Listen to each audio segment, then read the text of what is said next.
ایک شخص کی والدہ بہت بیمار تھی اور اسپتال کے ICU میں داخل تھیں۔ ڈاکٹر ان کو جواب دے چکے تھے۔ ڈاکٹر کا کہنا تھا ان کا بچنا ناممکن ہے، باقی اللہ کی مرضی۔ وہ شخص روز اسپتال آتا اور رات کو گھر جاتا تھا۔ اس کی والدہ کے پاس چند دن باقی تھے۔ وہ معمول کے مطابق رات کو گھر جاتے ہوئے پیٹرول ڈلوانے کی غرض سے ایک پمپ پر رکا۔ وہاں اس سے ضعیف العمر شخص نے کھانے کا سوال کیا۔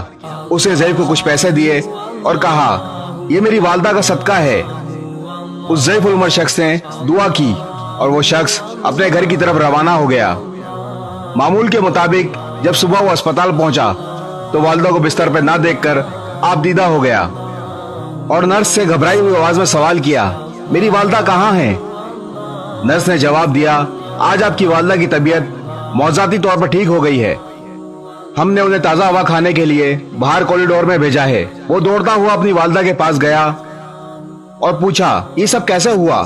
والدہ نے بتایا میں نے خواب میں دیکھا ایک شخص مجھے ہاتھ اٹھا کر دعا دے رہا ہے، اور جب صبح آنکھ کھلی تو میری طبیعت بالکل ٹھیک تھی اور اب تمہارے سامنے ہوں۔ اللہ کی راہ میں دیا ہوا صدقہ اگر سچے دل سے دیا جائے تو دینے سے پہلے ہی قبول ہو جاتا ہے۔